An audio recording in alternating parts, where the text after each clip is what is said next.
can you please share on your podcast what the difference between lazy delegation and decentralization is? Okay, so decentralized command is obviously one of the principles of combat we have in the book that we wrote. And I have a very simple definition that I've been explaining to people. Decentralized command, it's everybody leads. That's what decentralized command is. Right. And obviously that means you want everybody else to lead. And so this question is, what's the difference between being lazy and just delegating everything and what's good decentralization?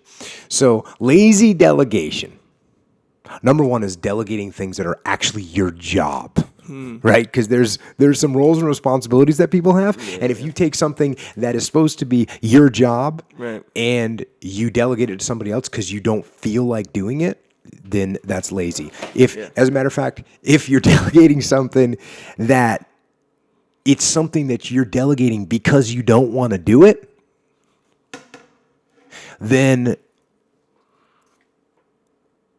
that's being lazy, right? If you're actually delegating something because it's something you don't want to do, then you're being lazy. And I'll tell you, it's actually a mindset to take on the tasks of the things that you don't want to do or that your team doesn't want to do.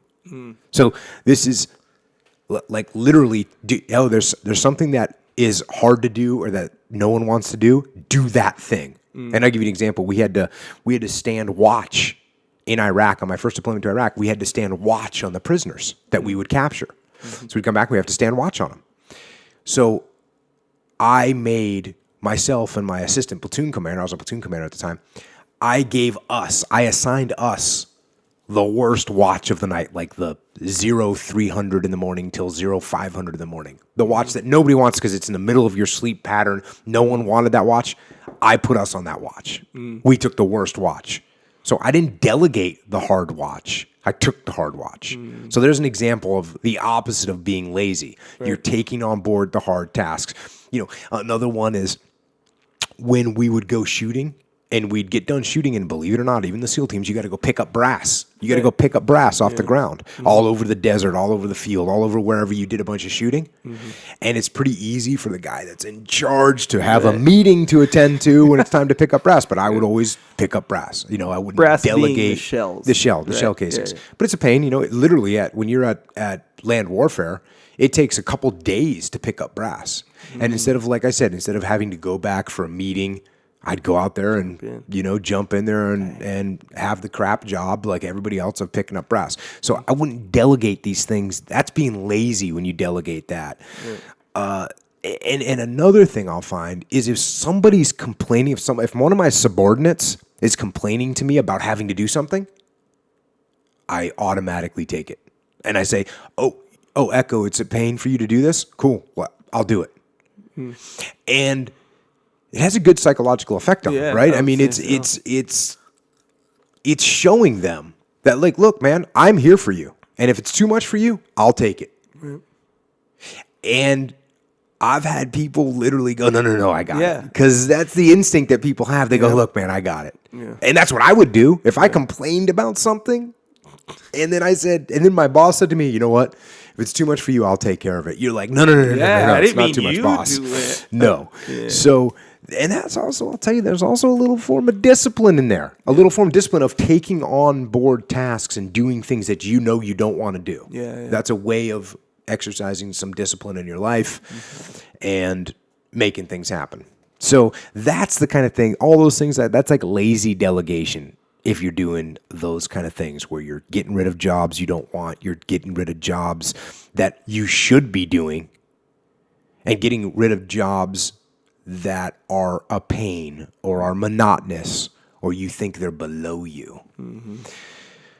So the opposite of that is decentralized command, right? This is where you're letting other people do what they're supposed to do. It's when you're letting people do things that will help them grow. Does it help a person grow by picking up brass? I suppose there's a little character building in there, but it's not going to literally help them grow, so you don't need to delegate that task. Does it help someone grow as a leader to do the 0300 to 0500 watch on prisoners? No. It's pain. It's just unmitigated pain. So it doesn't help people grow. So then you don't have to decentralize that. But if you got something that's going to let somebody grow, you let them do it. If there's something that allows you to stand back and be the tactical genius, and we wrote about this in the book, then, and thereby allowing me to have a different perspective on something, then I should absolutely decentralize that and delegate. So if there was a mission came up and we needed to come up with a plan, I would tell you to plan it. I'd be like, Echo, you come up with a plan on this. And then you'd go and plan it, and you'd be all involved in it, and you would lose the elevation that I would have. So when I come back to look at your plan, you say, here's the plan. I go, hey, it looks good except for these 2 points. And you'd be like, man, how did he see those points? Right. I'd say it's because I had the altitude. So that's another time that decentralized command, it's very helpful. Decentralized command means letting people make little mistakes and not punishing them because of those mistakes. That's decentralized command. If I just hammer people and punish them when they make a mistake, they're not going to want to take any chances, they're not going to want to take any risk, and they're not going to want to lead. Yep. Because I've been punitive with my actions towards them. Now, that doesn't mean, and I've seen this happen, that doesn't mean if I'm going to let you go plan a mission and I see you're screwing it up, I'm just going to let you have a catastrophic failure. Right. No, I'm going to be like, hey, Echo, think about this over here. Hey, Echo, think about that over there. We're going to get you dialed in. I'm going to give you some rope, but I'm not going to let you hang yourself. Right. I'm actually going to give you enough rope to get the job done and think on your own. But if you start looking like you're going to hang yourself, I'm going to stop you. Mm-hmm. The other thing about decentralized command that's positive, that's not just lazy delegation, is when you let your subordinates lead so that you can focus upward, outward, and forward. So if you have a mission, if we have a mission to accomplish and I tell you to lead it, that means you can take care of that mission. I can look upward, meaning up the chain of command, find out what's going on. Outward, meaning what's the enemy doing. And forward, meaning what's going to happen in the future.